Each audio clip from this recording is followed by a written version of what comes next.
राधे राधे गुरु जी। महाराज जी, आपके चरणों में दंडवत प्रणाम। महाराज जी, क्या ये अनिवार्य है कि जब श्री कृष्ण किसी से अधिक प्रेम करते हैं तो वह उस व्यक्ति के एक एक करके सारी चीजें छीनने लगते हैं, और जब वो व्यक्ति अपने हृदय से रोते हुए श्री कृष्ण को नहीं पुकारता है? नहीं नहीं, अम्बरीश जी से बड़ा कोई महाभागवत है क्या? चक्रवर्ती सम्राट है। प्रहलाद जी क्या छीना? चक्रवर्ती सम्राट पद दिया, दैत्यराज पद। विभीषण जी लंकापति। भगवान छीनते थोड़ी हैं, भगवान देते हैं। मोह हटाकर ज्ञान देते हैं, तो ज्ञान में कुछ अच्छा ही नहीं लगता। मोह हटाकर ज्ञान देते हैं, नश्वर माया हटा करके शाश्वत सच्चिदानंद में सुख देते हैं। भगवान छीनने वाले नहीं है, भगवान दाता है, देने वाले हैं। उनका मजाक में कोई बात जैसे कही जाए, जो मुझसे प्यार करता है, जिस पर मैं कृपा करता हूं, उसका सर्वस्व नाश कर देता हूं। पहले धन हरण करता हूं, फिर भृत्य परिवारजनों का राग हटाता हूं। तो समझो ना क्या कह रहे हैं।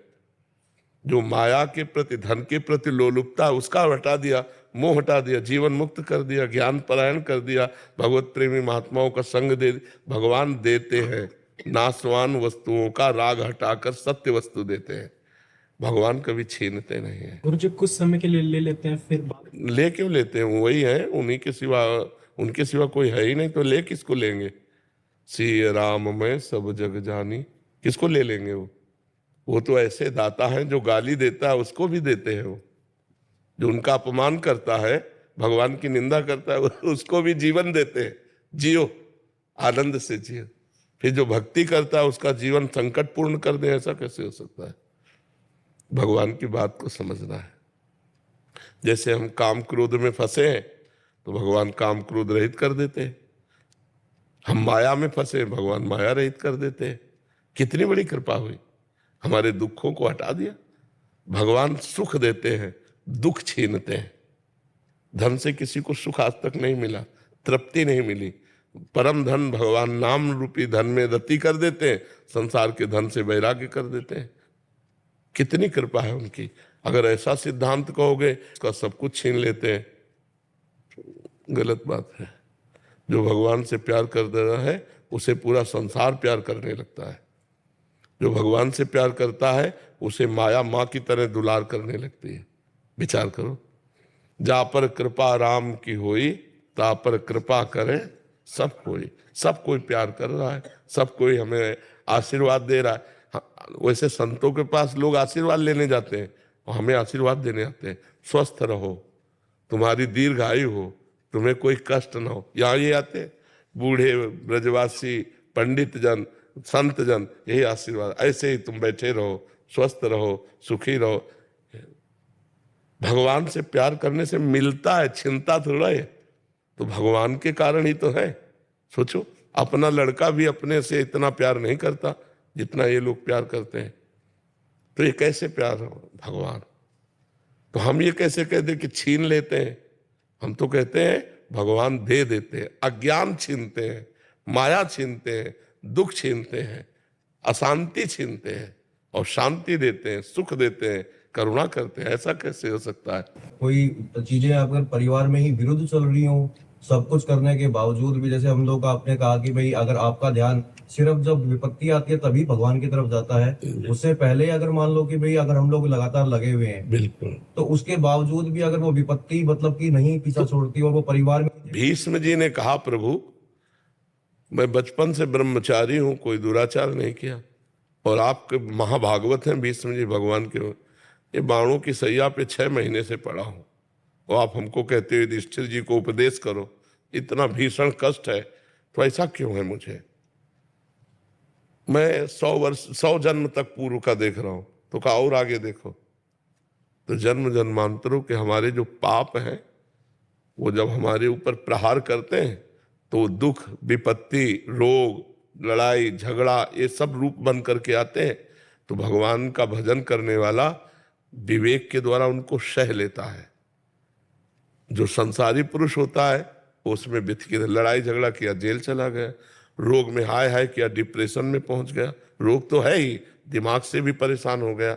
धन से परेशान हो गया, नाना प्रकार की दुख विपत्तियां उसे घेर ली। वो किसी से प्यार करे तो वो लोग अपमान करें, वो धर्म से चले तो लोग उसे दुख दें, ये विपरीतता आती है।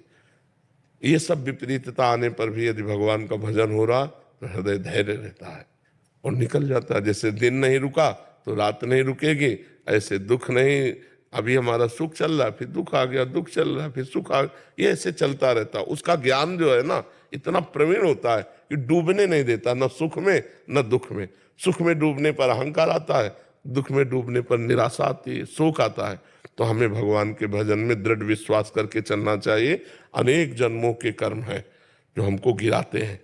मान लो 2-4 माला आप लोग जपते होगे, 2-4 घंटे पूजा करते होगे, यहाँ तो जीवन ही पूजा है, कुछ और है ही नहीं।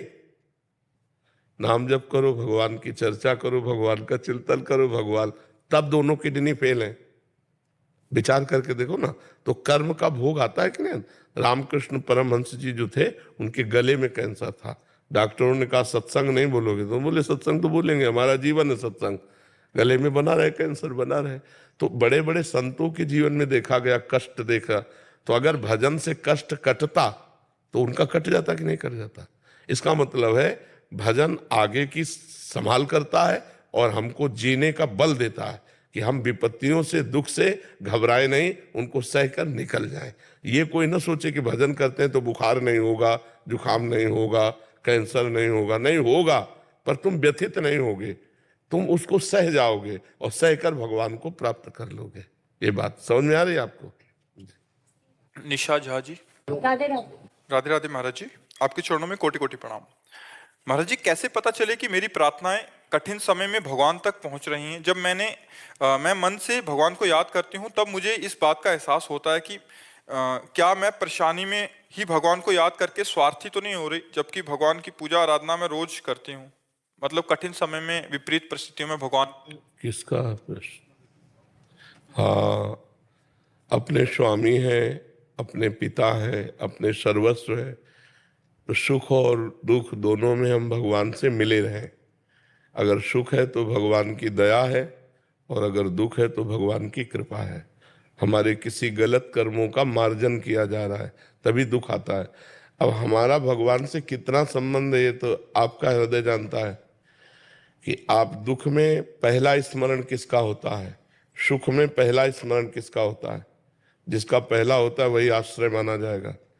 जैसे द्रौपदी जी हैं तो द्रौपदी जी का पहला आश्रय भगवान नहीं थे, पहला आश्रय पति थे, फिर भीष्म आदि थे, फिर अपने हाथ थे, फिर दांत थे, आखिरी में भगवान आए।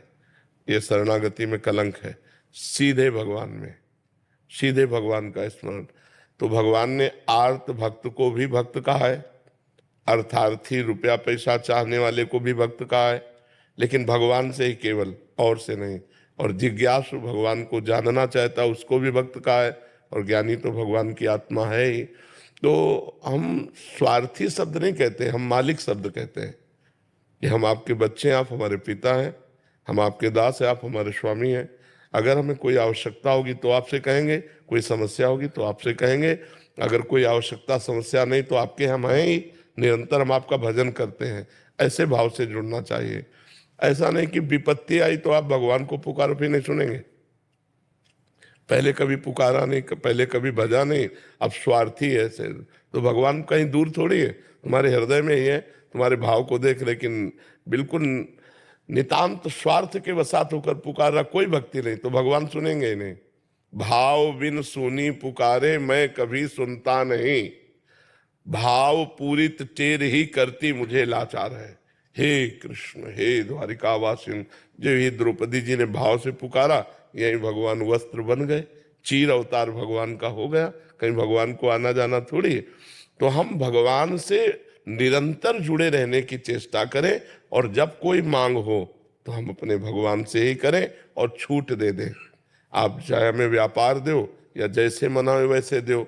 और दूसरी बात ये प्रार्थना कर दे कि अगर आपको उचित ना लगे तो हमारी प्रार्थना पूरी मत करना।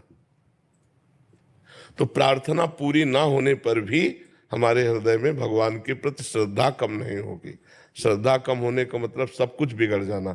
जैसे मानो हम चाह रहे हैं कि ये दुख निवृत्त हो जाए, और हमें भगवान की इच्छा है कि ये भोगे, तो निवृत्त नहीं होगा। फिर हमें लगेगा हम भगवान का पूजन करते हैं, भजन करते हैं, प्रार्थना भी की और समस्या का समाधान नहीं हुआ, संशय आ जाएगा, अश्रद्धा आ जाएगी। तो हम भगवान से छूट दे दें। हमारी तो इच्छा है कि ये दुख निवृत्त हो जाए, लेकिन आपकी इच्छा है कि मैं भोगूं, तो नाथ मुझे सामर्थ्य दो कि मैं आपकी इच्छा का पालन करते हुए मैं इस दुख को भोग लूं। भक्तजन यही करते हैं, भगवान की इच्छा का पालन करते हुए दुखों को भोग लेते हैं। नहीं तो इतना भगवान का भजन करते हो अपने दुखों को मिटा देना, लेकिन नहीं, वो जोई जोई प्यारो करे सोई मोहि भावे। प्यारे को जैसा अच्छा लगे वो मुझे अच्छा लगता है।